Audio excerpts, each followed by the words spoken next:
learned early on that you had lost your brother, two of your brothers, and also your mother to complications of um, AIDS. How did that affect you growing up, and how did it mold you into the man that you've become today? Well, it was very traumatic. It was a very devastating experience to lose three close family members to a deadly virus. Um, but also at a time when I think, HIV and AIDS at that time in the earlier stages was fairly new, and also people were very scared of the disease. So we didn't know what it was. Like most American families, especially black families that were hit by the disease. So it was very catastrophic and left me in a space of uncertainty as well as abandonment. So there are a lot of emotional and mental challenges that I face with that. But however, I was very fortunate and blessed to have strong allies and friends and resources to assist me and help me to recover, to rebuild, to regroup, and they were just very encouraging to my spirit and my soul. So mentally and emotionally, I had outlets to help me, to assist me. So, and writing about it was very cathartic as well in my book, Hiding Hip Hop, which helped me to deal with it in a whole nother dynamic as I grappled and looked to find some outlet to to let go of the pain and the hurt that I was experiencing. Yeah, I also have a friend who lost both his mother and father, one at 9 and the other at 13. And I just can't imagine having to deal with something like that. It'd be very traumatic, and it's really courageous of you to bring that up and address it. Yeah, I think, so many families, like you said, your friend who lost his mother and father. I think there's so many people who have lost siblings, parents, relatives to the disease. And especially in urban communities, we haven't had that open dialogue to discuss it. So I knew by sharing that, I would touch a lot of other people's lives who have been dealing with it and didn't know a way or how to express it. As far as you being a part of the industry, is this something that you always wanted to do as you were growing up? Is it something that just kind of fell in your lap? What was the whole process of you getting to the point of being a part of the industry and then also knowing that you had this secret to keep it hidden from everybody else? Yeah, I always knew I wanted to be in the industry. At 13, when I discovered, Sugar Hill Gang album in my aunt's house, Rapper's Delight, that's when I was affected by it, and I knew I wanted to be a part of the culture, the lifestyle, and just reading the magazines and just seeing all those rappers like LL Cool J, Heavy D and the Boys, Salt and Pepper, Big Daddy Kane, and Houdini, and just all these people who were living and were speaking a language that I could relate to. So I knew I definitely wanted to be a part of it. I just had to figure out how to be a part of it. So, I was very fortunate to come up with a game plan, which is go to college. And after college, I got an internship at CNN, and thus led to me getting an internship and working with Spike Lee after that. So my career really happened and manifested because I knew that's what I really wanted to do. So it's almost like I spoke it into existence. I knew it was going to happen, but it was just the work and the dedication to get there and the commitment. And, hiding your sexuality in this very homophobic environment is very difficult and challenging because it's filled with so much machismo, so much bravado, and the high testosterone of men in this industry. It is a very male-dominated industry. And you hear so much homophobia and homophobic lyrics and degradation of gays in the industry that you realize that you can't be publicly or openly out in this industry. So I definitely didn't feel I could be who I truly wanted to be, and I had to continue to hide who I was. And meeting other men who were like me in the business solidified that as well because they were also hiding. So it was almost like an unspoken, subculture that I talk about in hiding hip hop, that there were these gay men and women who were in the industry but had to keep their secrets a secret. The sexuality is secret. Having said that, I mean, we always hear rumors of a bunch of different artists from time to time who, in fact, are hiding in hip hop. What steps would you say that they normally take to hide their sexuality from other people? We've heard sometimes before previously, a lot of people like to use the term beard. Basically, a female or male, somebody who positions themselves as your mate or you're in a relationship with or you're engaged to, when actually that's not the case at all. It's just to throw a curveball and distract other people. So some people go through those extremes, how people serve as beards. Others, pretend to create relationships that are, false and not even let the other person know they're involved in these fake, relationships. There is the throwing people off through their lyrics and through their language when they again degrade homosexuals or gays, and even speak, of the boasting and of their how many women that they slept with. I mean, there's so many things that they do to keep it a secret, to cover it up, you know.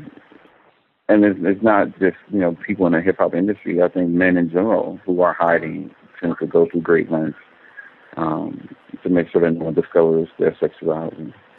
I always found it amusing how guys will always say they want to do a menage a trois with two women, but then if it's two guys, they get completely grossed out and say it's disgusting and get upset. But it's like if homosexuality is wrong, then it should be wrong universally, not. Yeah, it was interesting. I meet so many heterosexual men who, quote unquote, have these trains that they run on women, or just two men and one woman. It's almost, but that's never talked about. They were never publicly talk about that. Right. It's almost like, and I asked a couple of guys, I was like, "So how do you feel when you are with another man, with another woman? Like, at some point, some touching or something's going to happen." Exactly. So, what at that moment, what do you do? Okay, writing the book Hot in Hip Hop, which caused a lot of controversy. What finally gave you the courage to do something like that? Not only just finally coming out for yourself, but then also for the rest of the world, letting other people know that there is another side to all of this. I know before we heard about JL King coming out and dropping a bombshell and all, but with the hip hop industry, nobody wants to find out that their favorite hip hop artist just might happen to be gay. Just like a lot of parents just don't want to find out that their son or daughter happens to be a gay or lesbian. What finally convinced you that, hey, this is something that has to be done? Well, I had a lot of encouragement from friends in the industry who encouraged me to tell my story because they knew my story. Um, Also knew my story was a universal story that so many people who were hiding and were trying to, who didn't feel free, who didn't feel as if they had a voice. And I felt like, I at some point could be someone who had been a voice for so many people who were hiding and who were struggling with their sexuality, who didn't know what to do. My family encouraged me, and I got to the point where I just got tired of lying. I got tired of the deception, the manipulation, and I really just wanted to be truthful to my own self. And I also knew that bringing voice to this culture and to so many men and women of us who contribute to hip hop, we help create it, we help build it, we help shape it, and without us, that probably wouldn't be hip hop wouldn't probably be as big as it is today. Because there's so many of us who contribute. There's the publicists, managers, artists, songwriters, singers, stylists. We're so ingrained in hip hop, but yet we don't have a voice for it. What is it about African Americans basically that we can't seem to address serious topics and serious issues? Like we're always trying to sweep things under the rug, whether it's the incarceration rates, whether it's homosexuality in the church, diabetes, heart disease, etc. Um, I always feel like back in the day we were shackled literally physically with enslavement, but today it seems like we're shackled mentally. Like the way that we think and the way that we look at things from our perspectives is limited, and it's a mindset that's going to keep us stuck and continue to make us have to suffer in so many ways where we'll blame everybody else when a part of it is ourselves and our own fault. Well, you just answered the question. It is it. We are our biggest own critics and enemies. We refuse to acknowledge um, what is happening and the destruction that is calling to our families, to our community, to our world. to our culture as a whole. I think the black church has been doing a huge disservice as part of that. I'm not saying it's totally the black church, but it has helped black leaders who refuse to have a conversation and topic issued around it. I think, as much as we do Black in America conversations with CNN, gays and sexuality are never part of that conversation. And it's like, how can you have a Black in America conversation and you don't even talk about sex and sexuality and HIV and AIDS? We're the biggest and largest hit target demographic for the deadly disease. And when you look at pregnancies amongst young people, again, African Americans and brown people are the largest and hit socially, economically, and mentally. So we keep hiding this and keep keeping it under the rug because we're afraid of what? The truth is going to come out, and then what? The only thing we can do is help heal one another through the truth. I think, we do such a disservice to one another and to ourselves and to our communities if we keep hiding and not talking about this issue that is definitely grappling us and preventing us from moving forward. All right, now there's some people out there who would say that you're an opportunist, taking a popular subject and running with it just for the purpose of getting sales. And I don't necessarily say it that way because I more so think it has to do with kind of like the last question. It's just an issue that they don't want to admit is reality and real. So, an easy tactic to dismiss it is to call you opportunist. But what would you say to your critics who say that? Well, then that's the case. You need to call Martin Luther King an opportunist because he took the opportunity and created the civil rights movement and utilized it and used it, his voice, to create a movement of the civil rights era.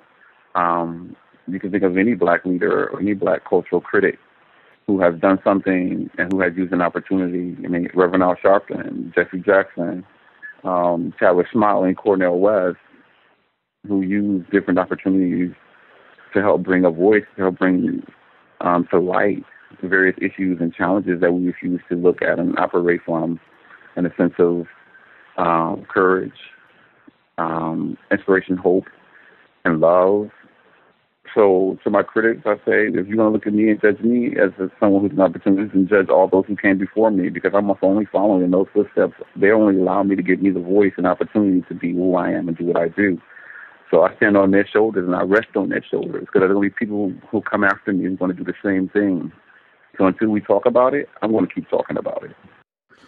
All right, back to the naysayers. I checked out some of the blogs and all, Sandra Rose, etc.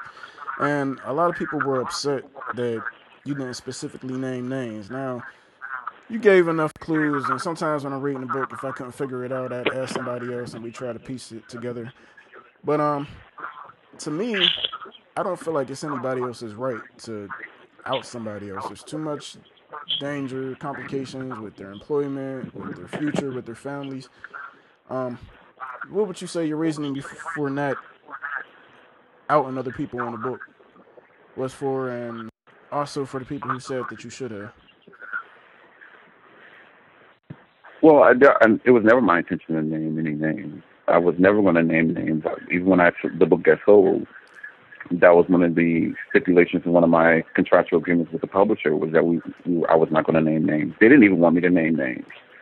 So, and plus, like you said, the book was not about outing individuals and celebrities and artists and people in the industry. It was about telling my story of me coming to terms with myself and my sexuality in an industry that happens to be very homophobic. And I know, and the people who know, the coming out process is a very challenging, difficult process. So each individual has to know how to and learn how to come to terms with their own sexuality at their own time, their own place, and their own point in the journey. As far as your newest book, Mogul, for the listeners who haven't picked the book up yet or don't know anything about it, just give us a brief breakdown of the book, and then also what was your reasoning for going the route of a fiction book instead of continuing with a nonfiction hip hop series? Well, because I had already written Hiding Hip Hop, so the story had already been told about gays in the industry and the gay subculture. With the fictionalized version of it and Mogul, I really wanted to tell the story of coming from the perspective of an individual, an actual person whose actual experiences and what he goes through to get to the top of the entertainment industry and the top of his game. And that's what the story is about. It's about a young kid from Brooklyn who aspires to be a music producer. And, I ask the reader when they're reading the book to use their own moral compass, because there are situations and challenges in the book where the main character, Aaron Big A.T. Trimble, is propositioned and had to make choices on whether or not what he's going to do to help create the career that he wants, have the career and success that he's desired and wanted for so long. And now he has it at his fingertips, and the choices that he makes to get what he wants. So that's what the book is about, and it's about the actual, it's based on actual people in the industry, actual circumstances, actual experiences that I've incurred and encountered, and actual people. So I really wanted to tell that story and let people know, like I said earlier, this is not a story that is not going to go away until, hopefully a mainstream artist or A-list celebrity comes forward and admits and help create a safe space for other artists to come out and talk about their sexuality, and gays who are in the entertainment industry and not feel threatened by it. We see so many of our white colleagues and counterparts who do it and successfully continue to maintain their careers, and not jeopardize their livelihood and their career and who they are. So we really need to see that happen for mainstream artists from a black and brown perspective, and that's what this book is about. Mogul. It's seeing that happen as a mogul. What happens when he's forced to make a choice on whether or not to come out with a secret or keep publicly denying it and watch his entire empire crumble before his eyes. So what you say in a lot of ways that it was an indirect way for you to say that, hey, when some of you question or wonder, why people don't come out, I'm trying to give you a idea of the reasons why they don't. It doesn't mean it is right moralistically, but there's a lot more going into it than just saying, hey, look at me. Exactly, there's a lot at stake, not only for the artist but the people around him who have created, who the artist is, because there are a lot of power players who are part of the industry who help shape and create. Again, it goes back to all of us, who are not out. So there's so many other dynamics that are part of this, that it's not just about the artist, it's about the culture itself and what will happen if the community finds out not only that person, but there's so many others who are in the industry. Will that say to the hip hop culture, to the hip hop community, to the black community, to the brown communities? So many other layers to it. So, again, it's all about showing, I think I also want to show that a documented history of who we are as LGBT members of the community who have contributed and pay homage and been a part of the hip hop community and not get our just due. So there's no documented history that occurs yet. And this is one of those moments in the book that I share, that there's a documented history of us who helped make this industry. Okay, and just like you said, the hardships of dealing with coming out or not in the industry. You also have a character in the book, Southern Gent, who basically engaged in sexual practices with other industry people in the hopes of possibly getting a record deal or getting his career jump started. Um, how often would you say that this type of thing goes on? I had previously interviewed Rebecca Scott, the author of Hip Hop Illuminati, and she was discussing how artists sell their soul to get into the industry. Sexual favors, selling soul, etc. How often is there a dark side of the industry that most people don't realize, that these artists that you're seeing on TV did some unflattering things to get ahead or get to the top? Well, a lot of people do things. I mean, Tribe Called Quest said it so eloquently. Rule number 4080: regular people are shady. That is an industry rule. The industry is shady. It's deceptive. It's manipulative. It's everything that you would think it is. It's based on illusions and creating an illusion. How people believe in an illusion. People would do and say anything to get to the top, to be at the top, to remain at the top. People will be constantly propositioned. I don't care if you're heterosexual, homosexual, male, female, whatever. You're going to be propositioned at some point in this industry by someone. And, I was just on the radio interview with Power 105 with Charlamagne, Angela, and DJ Envy, and we talked about this very issue. And I brought up to their attention because, they asked me the same question. I was like, at some point, all of you in this room have been propositioned, and they all agreed that they had. and they share some of their experiences of when they have been propositioned. Now, whether or not you follow through on those propositions is up to you. And, what does it mean for you in your career? Again, go back to judging your own moral compass. Right. How far are you willing to get ahead, and what are you willing to get ahead? Yeah, I would like to believe that probably most people that made it to the very top sacrifice something. It's kind of hard to have a whole bunch of integrity and make it ahead. It seems like in this world anymore. You do sacrifice. Everybody sacrifice something. You sacrifice family. You sacrifice friends. You sacrifice yourself. You sacrifice money. You sacrifice. There's so many things at stake, and you really have to take those things into consideration. And it was interesting because one of those things, I remember a recent interview before Ja Rule went to prison. He was in Double XL, and he said in the interview that he learned something very important from Madonna, who told him, if you can't be used in this industry, then you're useless. Wow. It's kind of deep and scary at the same time. Right. Your book has a lot of, let's say, graphic words and sexual scenes in the book. Almost kind of a James O'Hardy or Zane feel to it. Of course, there's a risk in that because it can excite some people and make them want to read it, but then on the other hand, it could be a turnoff where it could stop from being a mass seller. What was your reasoning for that instead of keeping it safe? Like most of Elon Harris's work was kind of safe, and he like touch upon it, but he wouldn't go into like graphic detail most of the time. Well, I mean, it's just true to be authentic, to the experiences and what people go through. And I mean, people do have sex, people engage in sex. So it's interesting that I didn't think about it as I was writing it. I didn't realize until afterwards when people brought it to my attention, like how sexual the book was. But they also felt that it wasn't as sexual where it turned them off. It was almost like they said, wow, I didn't put the book down. It was almost like, okay, a lot of people were turned on, excited by it, and I haven't heard anyone complain from someone who said, oh my God, I had to put the book down and skip over those pages. I didn't want to read that. So, Yeah, I asked because there was once I was in jail over the weekend for jaywalking, and while I was in there, they had some books in there, and it was a Zane book. And I had picked it up and I started reading, and I was like, well, maybe I shouldn't be reading this in here, but so I was just wondering. But all right, there's a scene in the book. I don't want to give it away for the people who want to pick the book up and read it, but I thought it was an effective strategy by you as a writer, but at the same time, I was kind of disappointed and upset. Halfway through the book with Tickman, an incident took place that just like threw me for a complete loop. That was completely, totally unexpected. You get attached to characters, and I can see now from reading your books, you just don't know what to expect at any given moment. Is that basically to keep people's interest, or for shock value, or you were just telling a story?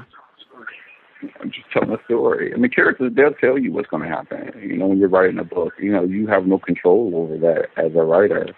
To try to dictate what your characters are going to do, what they're going to say, how they're going to behave. I mean, if that's the case, then you might as well write a memoir. No. You have to be true and authentic to the voices of the characters, and that's what I've been definitely doing, is being truthful and authentic to those characters, and them telling their stories and allowing them to tell the story. And that's just the way it happens. It's so funny because a lot of people who get to that part in the book, they're like, they throw the book, they cry, they're like, oh my God, it wasn't expecting it to happen, and I'm like, really? Like, okay. Yeah, because I was actually on the bus at the time on my way home, and I read and I was like, wow, and so I wanted to like have a little tear shed, but then there was this girl that kept staring in my face, and I had to like man up. I'm like, nah, I can't let her see me shed no tear on the bus and all. So I'm like holding it in, and then I kept reading, and then I was like, no, I'm gonna finish this when I get home. I can't do this right now. So you got home, you cried. Is that what it is? You let it go then? Something like that.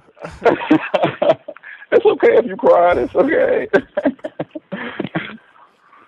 Like, that lets me know that I've done my job as a writer, that I've affected you emotionally. Right, because then after that, I was like, okay, I'm accepting this, but now it's like, okay, how is Big At going to deal with this? He still has an empire to run and maintain. He still has Right. to hold it in and keep strong in face of adversity and everything. And it was, so at the same time, that made me want to keep reading too, just to see how he was going to deal with it. And that's, again, those guys like we talked about earlier, which you guys posed the question, in this industry, you have to keep going. You can't stop. Right. Nothing can stop you. Like, you have to keep going. Okay, next up we have Jasmine. In the book, basically, A.T. I guess we can call Jasmine A.T.'s beard, meaning he wasn't really in love with her. She was a side piece, a trophy of sorts, just to keep attention away from him and his sexuality. Of course, he ends up getting her pregnant and all, so now he has a situation on his hands. I bring this question up because there are a lot of African American women who are very upset with the whole down low lifestyle and are concerned about the race of HIV infection. But having said that, in my opinion, I feel like until African American females or the community as a whole stop ostracizing people who are homosexual or attacking them and belittling them, then there's no incentive for anybody to come out and tell them anything. I'm not saying it's right morally, but you can't have it both ways. And on top of that, a lot of black females aren't using protection like they should. You can't just blame the DL guy if you're a female and you're not insisting on using protection every time either. So I just wanted to know what your perspective was on that. On Right. women, As far as, them being upset about the DL lifestyle, like, do you agree with them? Do you see both sides of the story or yeah, I see both sides to it. I mean, that's why I wrote in Mogul. You see both sides to it. There are people who empathize and sympathize with Big AT. There are people who empathize and sympathize with Jasmine. Because he does uses her as someone who he can help use as a guise to take the questions and speculations away from his sexuality. He manipulates the situation. Is he right for that? Is he wrong for that? Again, it's up to the reader to decide. Use their own moral compass. What would you do in that situation? I think we should all be protecting ourselves, regardless of who we are and who we sleep with. I'm a big advocate of using protection, regardless if you're heterosexual or homosexual. You should always be protecting yourself. You can't just judge someone based on their appearance and what they look like, because you don't know what they're doing when they leave you. You don't know what they're doing when they're not around you. And just because you may feel as if you're in love with someone, or you feel as if you really know someone, you really don't know that individual. And that's what the book is about. Mogul is about. You think you know someone, and you really don't know them. You can spend years with somebody and still never know them. then there's So, this I'm sorry. mm-hmm. Then there's this misconception that females just feel like just because they can obviously tell that somebody's gay, then they don't have anything to worry about. Like, oh, I know my man's not gay because he's putting it down in the bedroom, or he's so masculine, or he's so hard, and he's wearing his pants hanging off his ass, etc. And it's like, at the same time, those could be signs and clues that they may be just as well. Well, there will be signs, but I mean, just because you don't think he's gay doesn't necessarily mean that he isn't, or he may not be on the down low. Again, you can't tell. Women, again, don't ever assume. You just have to respect and know and trust your instincts and trust yourself, regardless of who he is and what he does. As far as the amount of gay and lesbian artists that are in the industry, if there was a way for us to tell today or tomorrow the ones that were, with the majority of people being for a huge reality check. Yeah, definitely there will be. A lot of people will be very shocked. I've always said that. People will be very shocked to find out many of their favorite celebrities and artists are not who they portray themselves to be. Again, this industry it's the entertainment business. It's the business of entertainment. That's why I call it entertainment business. It's also a world of illusions. Hollywood creates illusions to make people believe and do what and whatever they want them to believe. And that's what an artist's job is, to create an illusion. Why do you think most rappers have a moniker? That's why you think they have an alter ego, a different person. All right, so moving on to Craig. After fears, like all these artists create someone as an alter ego. Right, so basically, I mean, you're basically saying that they're pretty much actors. Everyone's an actor. Well, I mean, I definitely agree with that in regards to, we don't just go around telling everybody all of our business. We could pretend to be Superman during the day, but be the Joker at night. I mean, that's obvious, but I mean, people who literally do it in front of the cameras, as far as interviews, and somebody who has to be on guard and do it all day long, who gets like basically Why becomes do a you think so many professional at it. artists have breakdowns? Why do you think so many artists resort to drugs and so many other things? All right. It's very hard to keep up with all these different people and personalities. Again, until you be true and authentic to yourself, I think you have to credit Mary J. Blige, one of those artists who did that, Yeah. who finally came to the truth of who she was, and she said, I can't pretend anymore. I can't fake it. And she put her songs out. She spoke her life through her music, and she started telling the truth. Like, I was dealing with this. This is what I was going through. It was a struggle. It was very difficult. It was challenging. You have to respect an artist like that. But there are a lot of artists who, again, they have to play. But it's also because the industry as a whole dictates that. The music industry dictates that. The film production companies dictate that. There are certain things you can't say. There's certain things you can't do because they're protecting their interests, and the interest at the bottom line is the dollar. This is a business at the end of the day, regardless of what you may want to do and what you want to think it is. It's still a business. All right. Kind of wonder that about sometimes like Lady Gaga or something. Like, at what point is she going to have a breakdown? Like all the outrageous things that she does or that they're making her do on a regular, consistent basis. I just don't see how she could keep that up forever. Well, Madonna did it. She's the queen of reinvention. You keep reinventing yourself. All right. But again, like I said, every artist at some point has a breaking point, and if you notice, they all turn to a spiritual higher power to help them resolve what they're dealing with. And Madonna is one who turned to Kabbalah to All right. find some spiritual balance for herself. Like, you can't keep doing that, sacrificing and selling yourself as a sacrifice of your own true self, and there not being any repercussions from that. All right, moving on to Craig. In the book, basically, Craig finds out some information that could damage and destroy AT.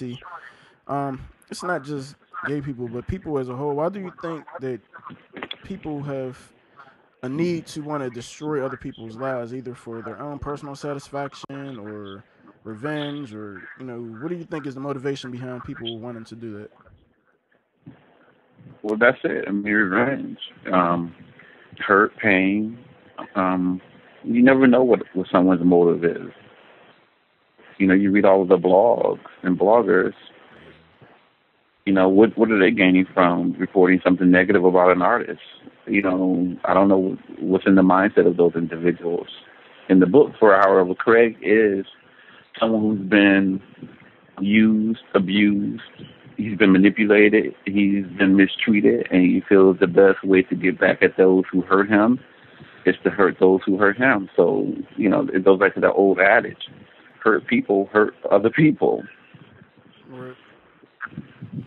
All right. So can we expect a sequel to Mogul? Definitely, there's going to be a sequel because there's a lot of unanswered questions, a lot of Uh, unanswered endings. As you said, Craig, what is he going to do next? Jasmine, what she's going to do next? Big A.G., what is he going to do? Southern Jen, Odyssey, who's another character in the book. What's going to happen with that situation? Who is the arch nemesis of Big A.T. So, there's a lot of other, um, elements to this story that need to be told that are going to surface and shock people as Mogul shocks people currently. Glad to hear that. I was hoping you would say that. I am, again, without giving anything away, I am kind of concerned about Jasmine's future, um and she finds out some things in maybe 6 months in the future or so. But I won't give that away. Um, you also participated in a book called Visible Lives that basically was a tribute to Elon Harris with yourself, Stanley Bennett, and James Earl Hardy. How was that experience, basically giving tribute to the great and late Elon Harris? It was great. It was awesome. I felt, it was something that we definitely wanted to pay homage to someone who changed the literary landscape and allowed so many of us to come through because of his tenacity, courageousness, and his ability to tell true stories about actual people doing actual things, who were living actual lives that spoke to all of us.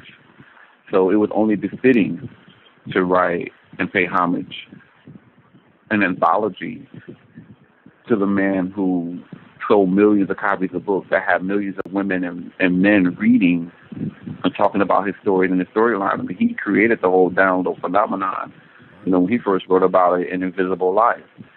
So had it not been for Ethan Harris, there wouldn't be this conversation right now. There would be no conversation happening in our community around this topic and this thing.